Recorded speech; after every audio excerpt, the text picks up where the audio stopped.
Nós iremos aprender algumas lições acerca da oração essa noite. João 17, todo o capítulo.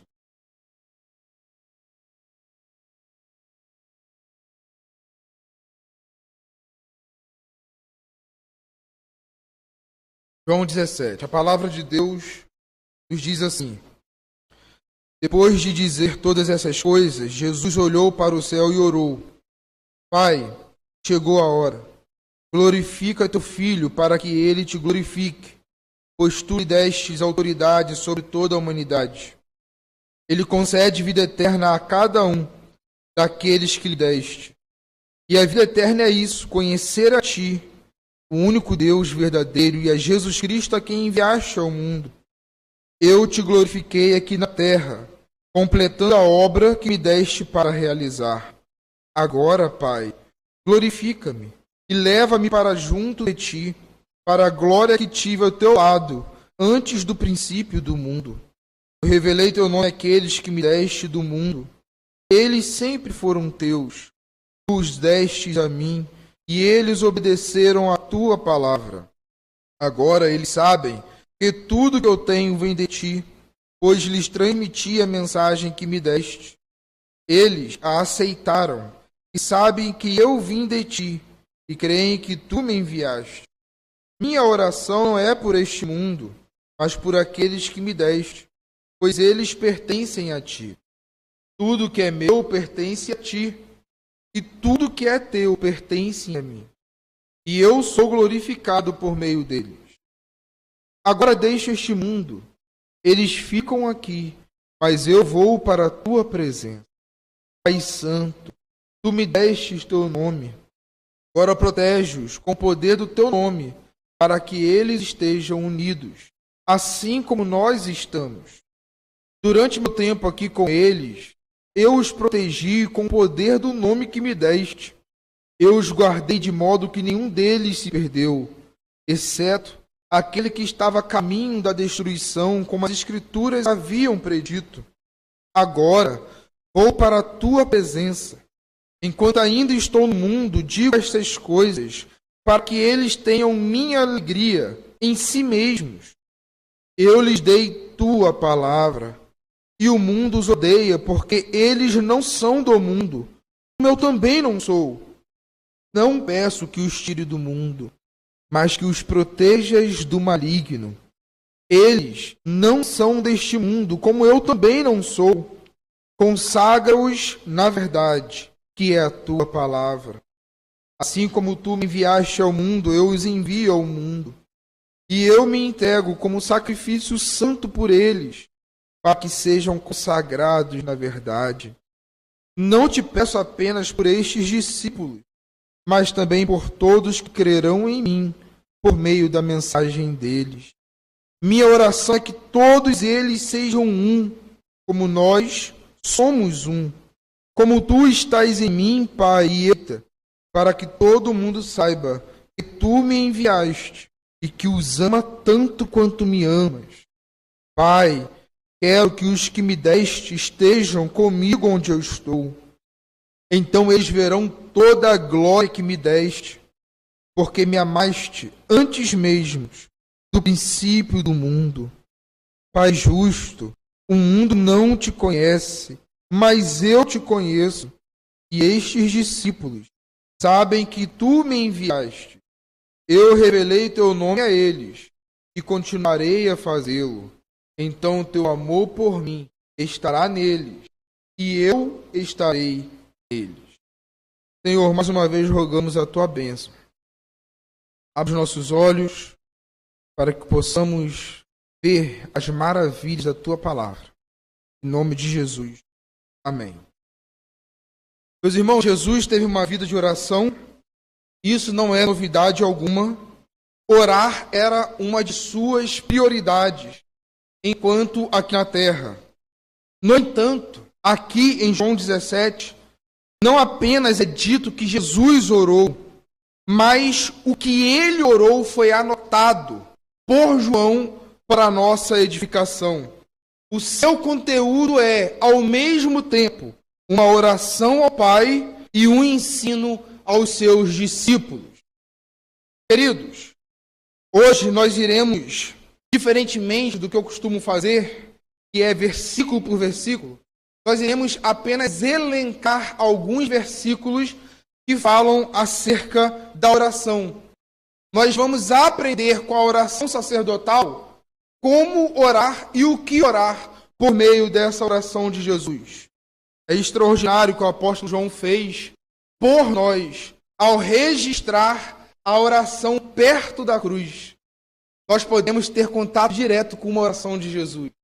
Por isso é tão lindo esse texto, porque nós estamos vendo aqui o filho conversando com o pai. Só que não foi no isolamento, foi uma oração que os seus discípulos puderam acompanhar. E nós também, como se pudéssemos viajar lá no cenáculo, antes de Jesus ser traído, antes de ir para as oliveiras, para o Getsêmani, nós podemos ouvir Jesus orando ao Pai. É isso que nós vamos ver essa noite. Portanto, nós veremos pelo menos 8 lições acerca da oração, baseado na oração sacerdotal, que é João capítulo 17. O primeiro versículo diz assim: depois de todas essas coisas, que coisas são essas? Capítulo 13, pelo menos a metade em diante, o capítulo 14, 15 e 16, foram os últimos ensinos de Jesus aos seus discípulos. Nós já vimos isso, que Jesus subiu para cear no cenáculo e começou a ensinar coisas profundas. A gente viu que dá para escrever muito compêndio de teologia somente em João 14, 15 e 16. Tão profundo que é. Essa oração também é muito profunda. E nós vamos ver a densidade teológica e doutrinária que essa oração de Jesus nos ensina. Depois de dizer todas essas coisas, Jesus olhou para o céu e orou. A primeira coisa que nós aprendemos com Jesus é que nós devemos orar de fato. Orar. Praticar esse verbo. Meus irmãos, na escola da oração, ninguém tem diploma. Todos nós estamos aprendendo. Não somente a como orar no sentido de conteúdo, mas no próprio exercício da oração. Todos nós sabemos, teoricamente, que a nossa alma, que a nossa vida, que o nosso ser depende da oração. Mas uma coisa é nós entendermos isso. Outra coisa é nós praticarmos a oração. Outra coisa é nós termos uma vida de oração. Por isso nós precisamos romper com o campo teórico e começar a praticar a oração. Todos sabem da importância da oração, mas quantos oram? Queridos, isso é uma verdade que nós precisamos sempre ser relembrados. Porque a nossa natureza adâmica tem medo de Deus. Quando Adão pecou, ele sentiu vergonha. Ele sentiu medo, ele quis se esconder. Aquilo que era prazer para ele, que era estar na presença de Deus, na viração do dia, se tornou um símbolo de vergonha e de medo. E nós fomos regenerados, nascemos do alto, nascemos de novo. No entanto, todavia, entretanto, ainda temos a mancha de Adão. E orar, muitas vezes, não é prazeroso, mas é a maior necessidade da nossa vida. Por isso, de maneira intencional e até mesmo disciplinar, nós precisamos estabelecer uma vida de oração. Desesperadamente, nós precisamos orar. Jesus foi o homem mais inteiro e íntegro que passou na história. No entanto, foi o homem que mais orou. Lutero vai dizer que a disciplina da oração vai nos conduzir ao prazer da oração. Não espere ter prazer para orar. Faça uma disciplina. Coloque na agenda. Estabeleça um momento. Eu vou orar. 1 minuto, 2 minutos, 5 minutos. Mas faça daquele minuto uma oração. Estabeleça um espaço, um tempo para orar. Nós precisamos ter um momento com Deus. Precisamos romper a teoria e ir para a prática. Queridos, eu conheci um homem que fez um seminário comigo e ele trocou a água pela Coca-Cola. Literalmente ele acordava e a primeira coisa que ele fazia era ir à mercearia onde eu trabalhava, dentro do seminário, era o anexo do seminário, e comprava uma coquinha e tomava. E falei com ele assim, rapaz, você acabou de acordar, vai tomar coca? Eu faço isso todo dia. Vivo assim. Já tive problemas, já urinei sangue, mas é um vício. Eu não tenho prazer em tomar água, o meu negócio é tomar coca. Dá sede, eu vou tomar coca. Ele sabe que a água é o alimento, é o líquido indispensável, que é insubstituível. Pelo menos em teoria. E a água estava acessível. Nunca tivemos escassez de água. Na nossa vida de oração, muitas vezes, a gente está tomando coca. A gente sabe que precisa orar. Porque, como disse Ravenhill, a oração é o oxigênio da alma.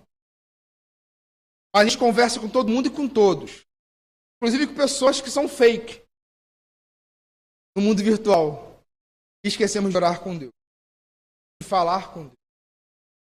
Nós precisamos, meus irmãos, sair do campo teórico e praticar a vida de oração. Essa é a primeira lição que Jesus tirou. Segunda coisa que nós aprendemos na oração sacerdotal é que orar é, antes de tudo, ter comunhão com Deus.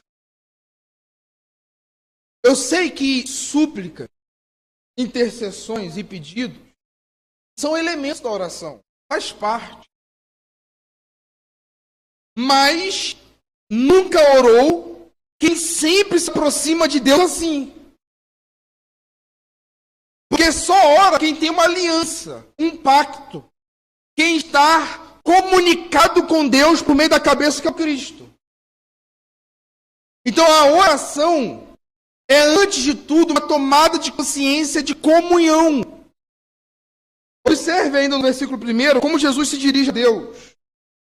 Depois de dizer todas essas coisas, Jesus olhou para o céu e orou, Pai. E esse adjetivo de Deus é repetido inúmeras vezes na oração. Pai. Não é simplesmente um ser impessoal, todo-poderoso, que pode realizar os meus desejos como um gênio da lâmpada. É um Deus a qual eu me aproximo com plena consciência de relação, de relacionamento, de habitação. Porque Deus habita em mim e nós habitamos nele em Cristo Jesus.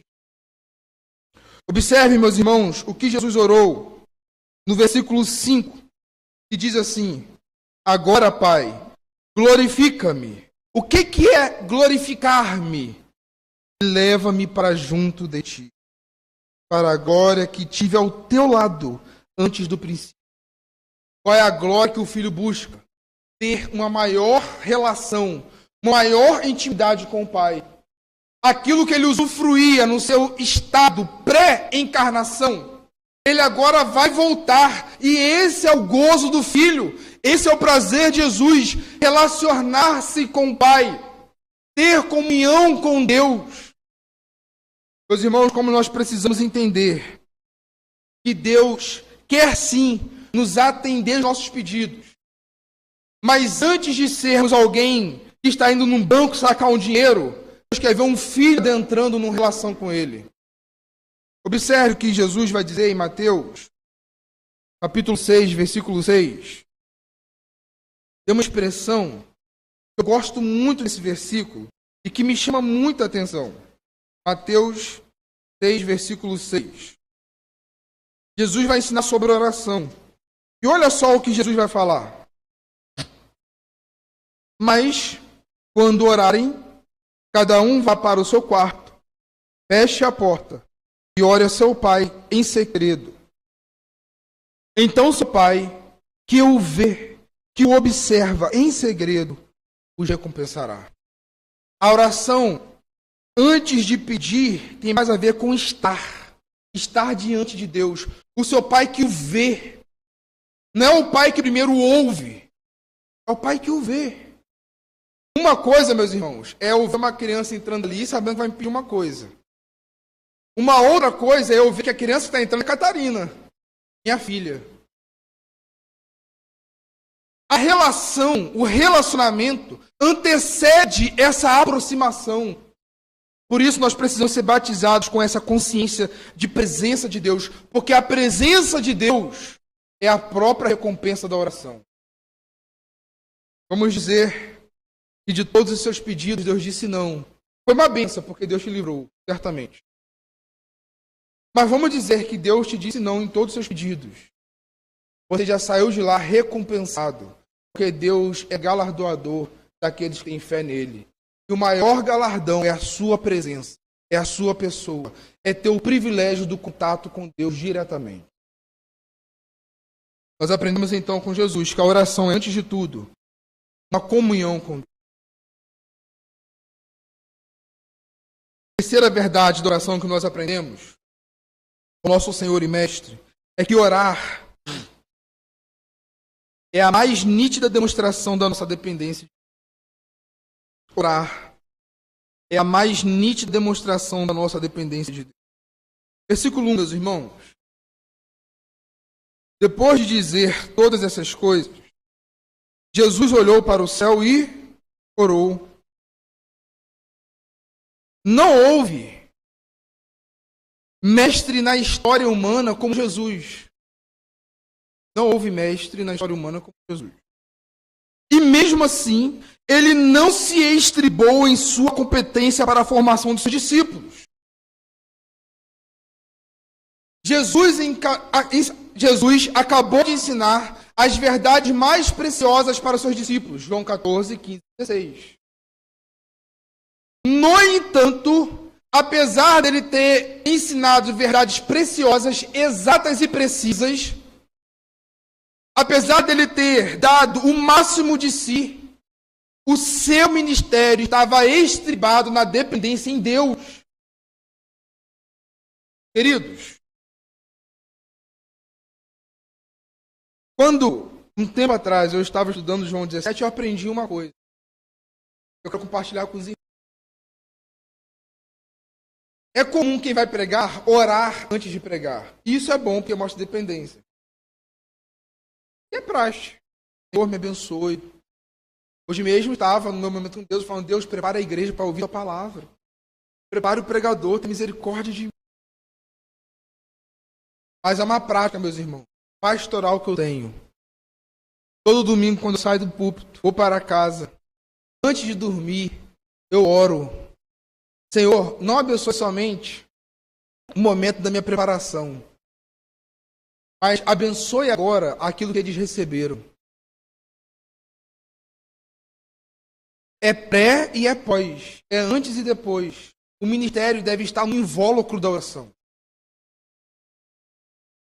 Porque é a oração que dá condições de todas as coisas florarem em vida. E da mesma forma que eu orei, Deus, me ajude a pregar. Quando chegar em casa, sabe que você vai estar na oração. Quando eu vou estar diante de Deus e falar: Deus, ajude o teu povo a entender, a rememorar, a refletir e a praticar aquilo que eles ouviram, se veio do Senhor. E aqui eu quero fazer um pedido. Não esqueça de orar sempre por mim, por causa desse ministério. Porque se a oração não antecedeu o púlpito pode ser uma academia de boas informações, mas nós não queremos isso. Nós queremos ver vida florando, vidas sendo transformadas, arrependimento, santificação, perdão, virtudes sendo floradas na vida do povo de Deus. Nós queremos ver o rebanho do Senhor crescendo, a maturidade sendo...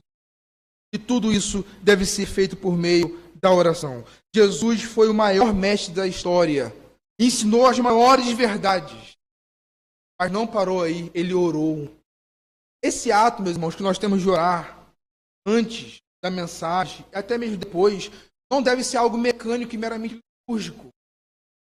Deve ser de fato um ato de dependência. Queridos, o talento, o dom, a capacitação não podem substituir o exercício da oração no nosso ministério. Não deixe que a sua habilidade o distancie de Deus. Às vezes é muito fácil a gente olhar para um pecador e falar: aquele ali não está com Deus. Mas às vezes a gente confia tanto em nossas habilidades e virtudes que nós estamos tão distantes que a gente nem ora mais. Deus, eu já aprendi homilética, já sei exegese, já sei falar, preciso mais orar. E aí a gente cai nessa autoconfiança e a gente se estriba em nosso próprio entendimento. Faz da nossa habilidade um pedestal. Isso não pode acontecer, meus irmãos. A gente precisa muito vigiar. A técnica que Deus te deu, a habilidade que Deus te deu, não pode ser um obstáculo para a comunhão. Confie sempre em Deus. Por isso, ore sempre. E assim você fará bem no exercício do seu ministério. Pastor, mas o ministério aqui tem um Senhor, nada disso. Tem um dos ministérios. Todo cristão envolvido na igreja tem ministério. Todo. De acender a luz, de abrir o cadeado, de tocar o piano, de tocar a bateria, de zelar pela limpeza, de ligar e desligar o ventilador. Mas faça tudo para a honra e glória de Deus no espírito de dependência em oração. Faça sempre em oração. Quarta lição que nós aprendemos acerca da oração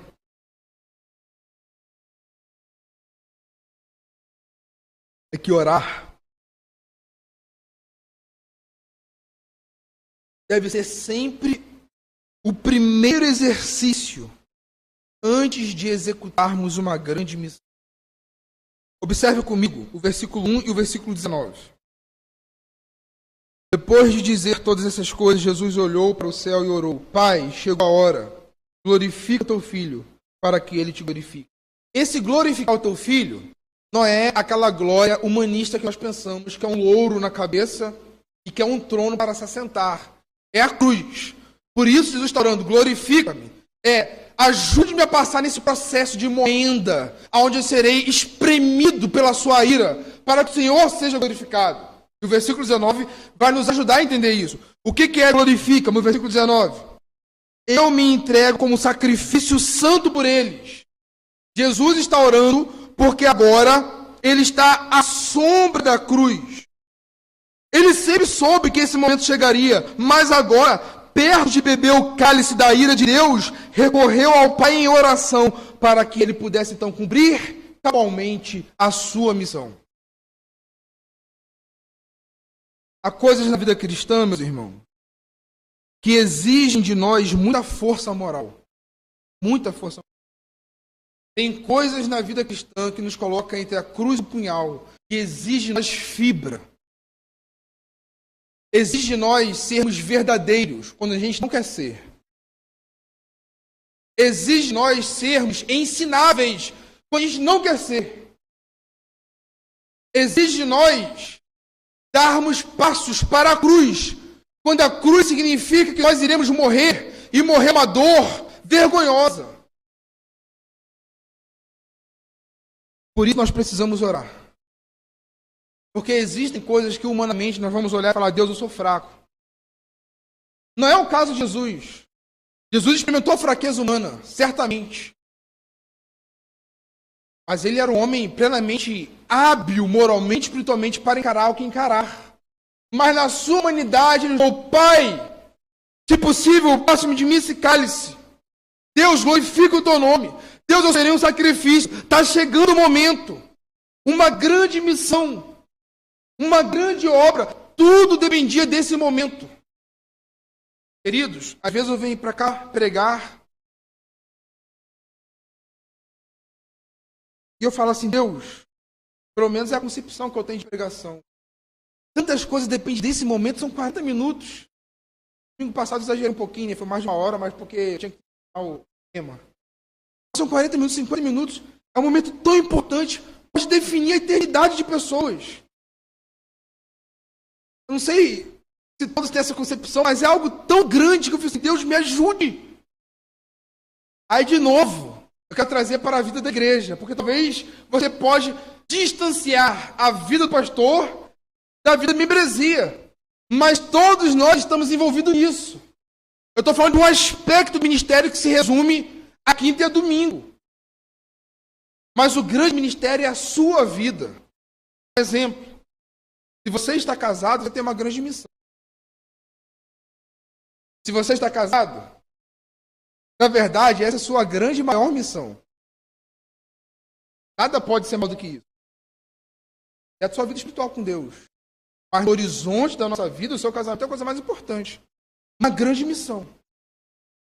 Talvez você está aqui orando pensando de Deus, eu vou desistir. Deus, eu estou sem força para perdoar. Estou sem força para voltar e beijar minha esposa. E ter relação íntima com a esposa. E sair com minha esposa. Está difícil, Deus. Eu não consigo mais. É uma grande missão. Ore e coloque diante de Deus. Deus, o meu casamento é teu. Está difícil. Mas me ajude. É uma grande missão. Talvez está difícil no seu relacionamento com os filhos. Ore. É uma grande missão.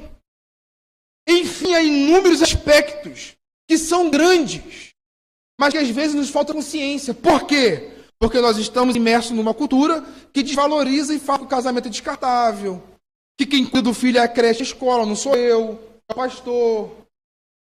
E aí a gente vai sendo amortecido, anestesiado com as grandes missões da vida. Você está numa grande missão, a sua vida é uma grande missão. O que é tomar postura de grande missão? É orar antes de tomar grandes decisões. Quais são as grandes decisões? Tudo aquilo que envolve minhas alianças na minha vida. A minha aliança com a igreja local. A minha aliança com o meu casamento, com o meu filho. Com o meu emprego. Enfim. Porque às vezes, meus irmãos, digo novamente, a vida cristã vai exigir de nós muita força moral. Eu olho para o Juninho e falo, Deus, eu sou muito fraco. Mas é por isso que exige oração. É justamente por isso. Porque eu sou fraco para orar. Mas se Deus mandou e exigiu, é possível. Desde que a gente se nutra em Deus, para que a gente tenha essa fibra que tanto nos... Quinta lição, meus irmãos.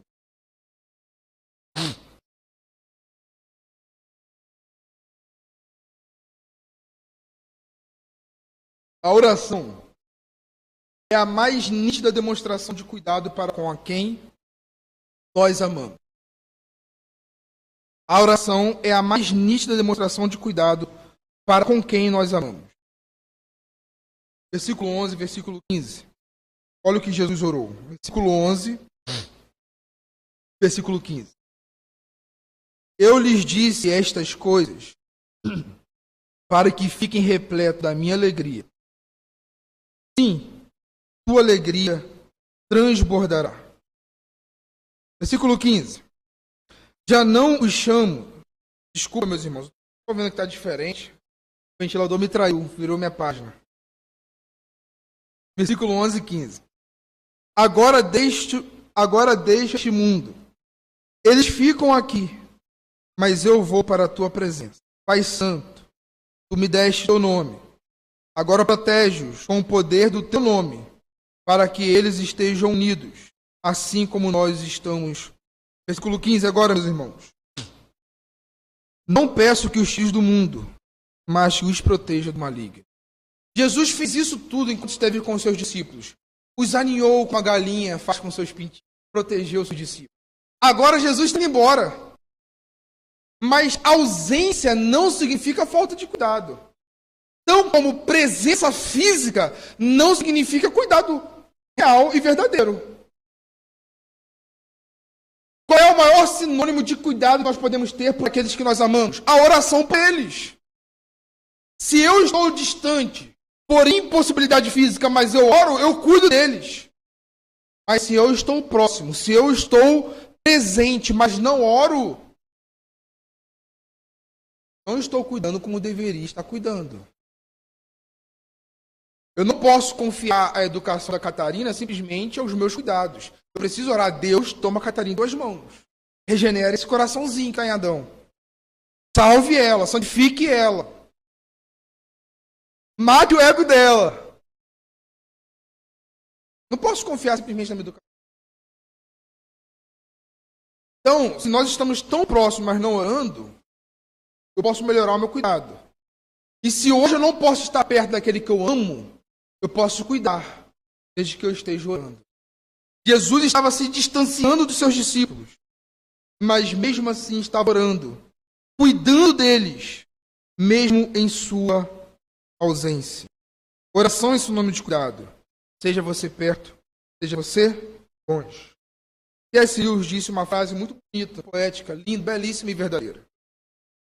Orar por alguém é dizer eu te amo escondido. É amar sem ser visto, sem plateias ou aplausos. Orar é fortalecer o outro, é abraçá-lo invisivelmente. Irmãos, como é doce quando alguém chega para mim e fala assim, eu orei por você essa semana. Rapaz, toca no coração.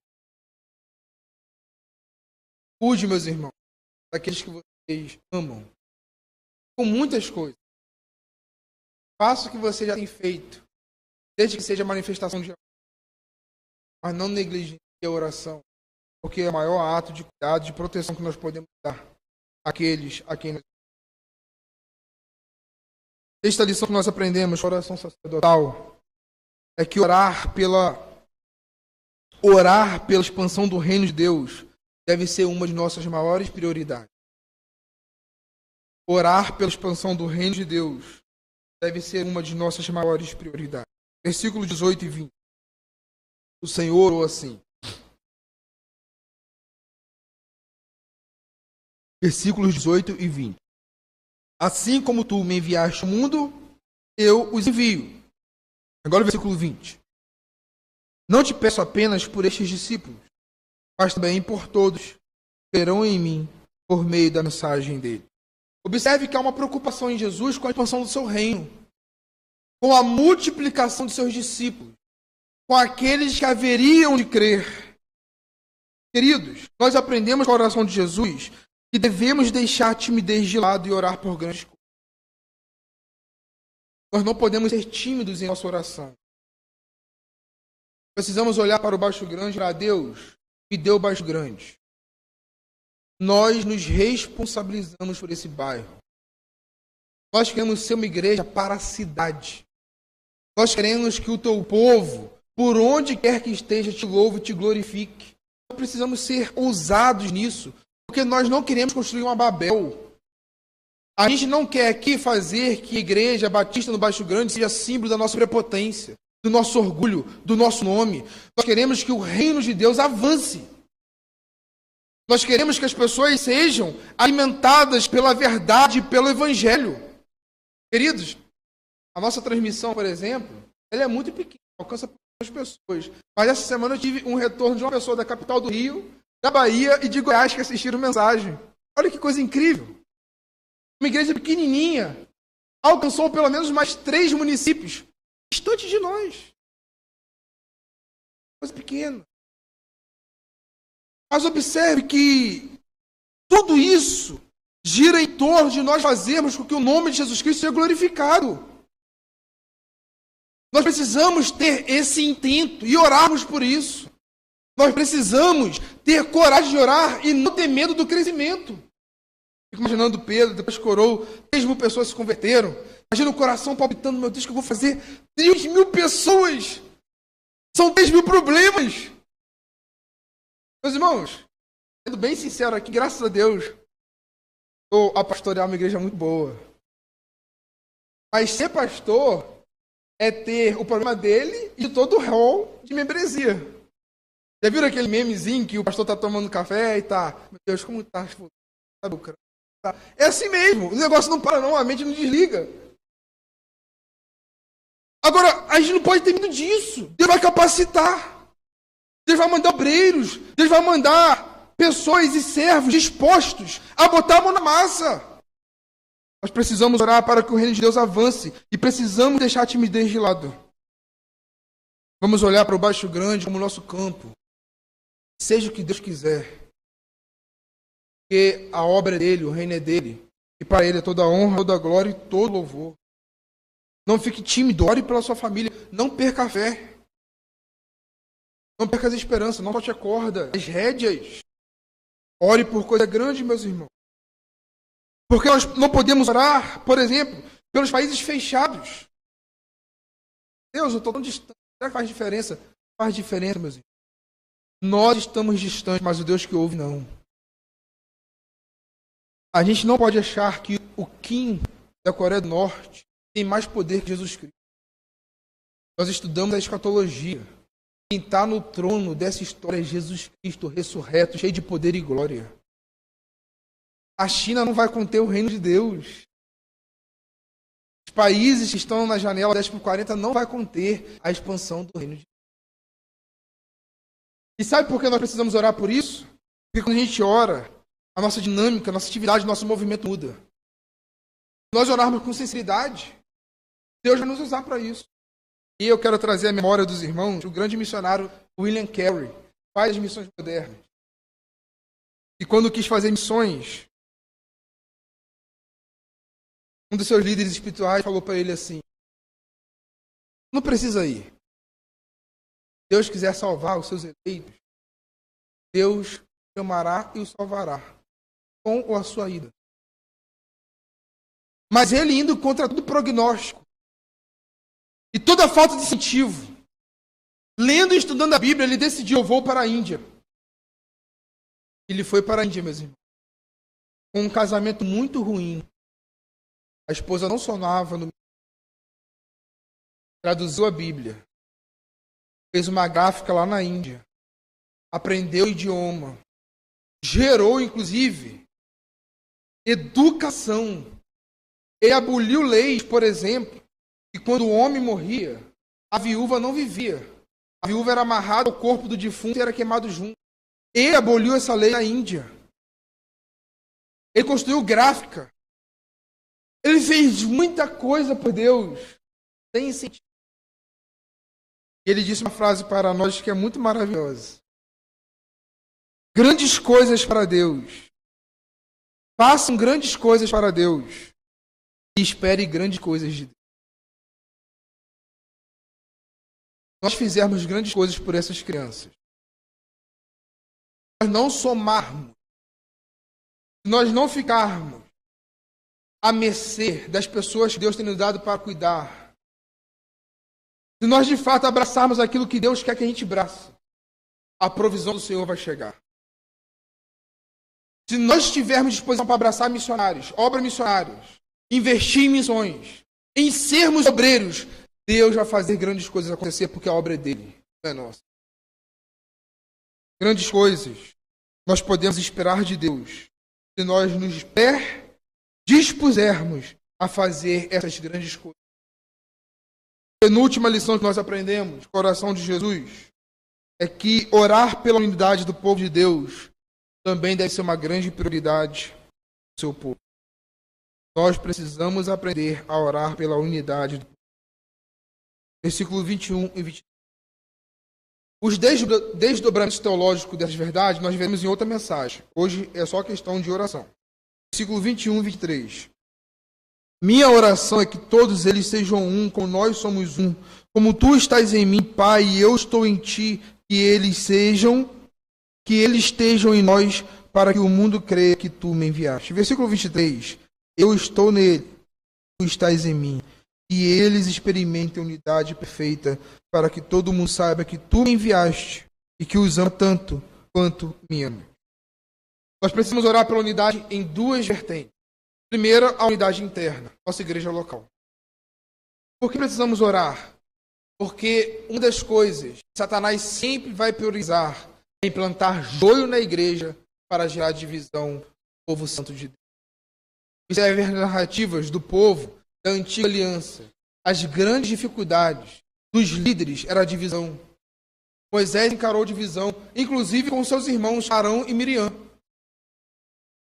Observe que Corinto, que era uma igreja cheia de manifestação dos dons espirituais, era uma igreja dividida, tinha partidarismos.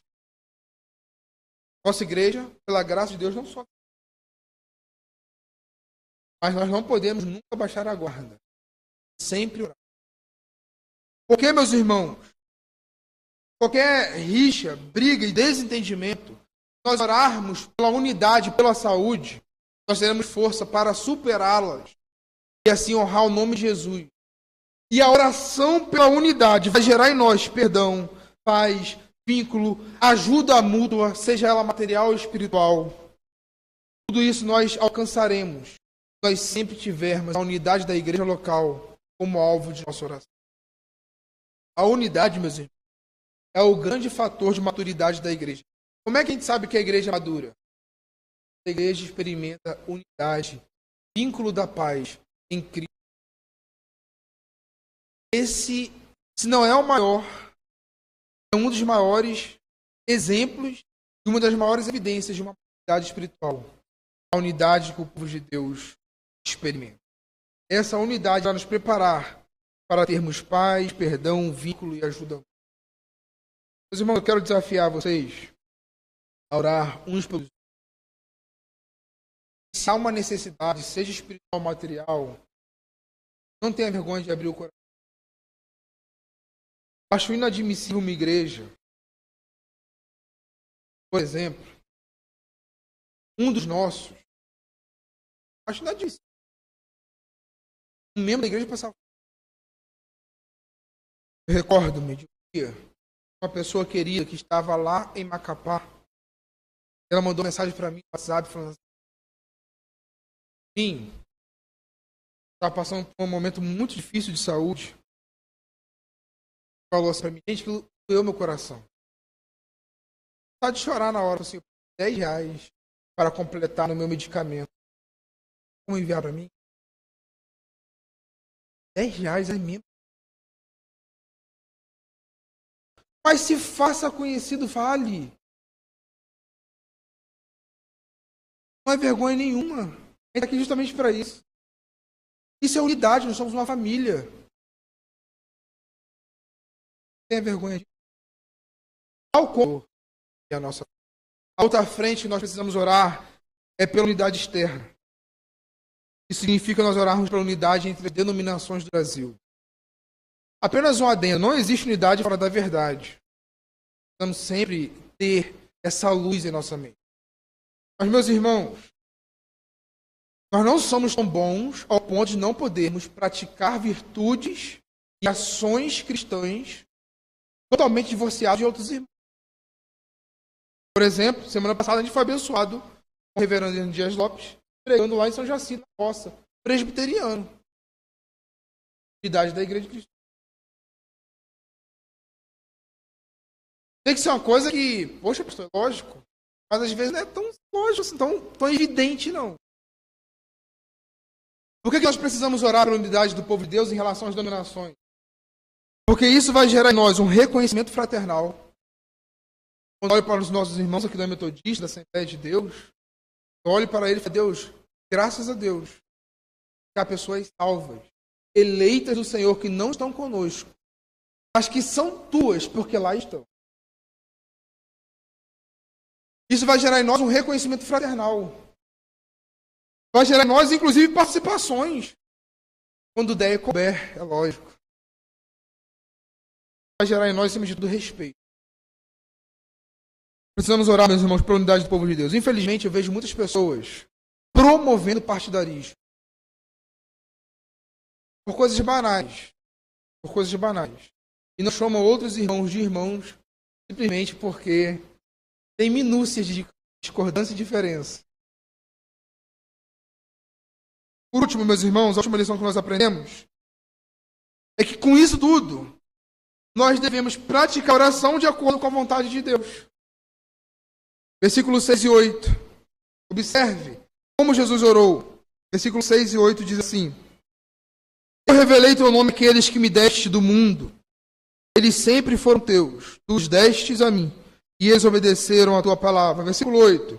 Pois lhe transmiti a mensagem que me deste. Eles aceitaram e sabem que eu vim de ti e creio que tu me enviaste. Olha a segurança da oração de Jesus. Deus, eu só entreguei a eles aquilo que o Senhor me entregou. Eu só dei a eles a tua vontade. Por isso eu oro com confiança. Eu oro com certeza de que eu sou ouvido. Porque eu orei segundo a tua vontade. Queridos, a oração de Jesus é muito densa teologicamente, doutrinariamente. Observe como que é uma oração muito teológica. E é por isso que nós aprendemos teologia e doutrina aqui nessa igreja, para a gente aprender a orar. O fim da teologia é a oração. É nós aprendemos a falar com Deus. É nós termos conteúdos divinais para falar com Deus nas nossas vidas. A certeza de que Jesus cumpriu o seu ministério segundo a vontade de Deus, deu-lhe confiança para orar. Devemos conhecer as Escrituras suficientemente para orarmos com Deus com confiança em nosso coração. Meus irmãos, 1 João, capítulo 5, versículo 14 e 15, vai falar que nós oramos com confiança diante de Deus, porque oramos segundo a sua vontade. Por isso, a matéria-prima para falarmos com Deus está aqui. Deus nos ouve, porque nós primeiro aprendemos a ouvi-lo por meio das Escrituras. Que Deus nos ajude a aprender e vivermos essas 8 lições, essas orações em Cristo.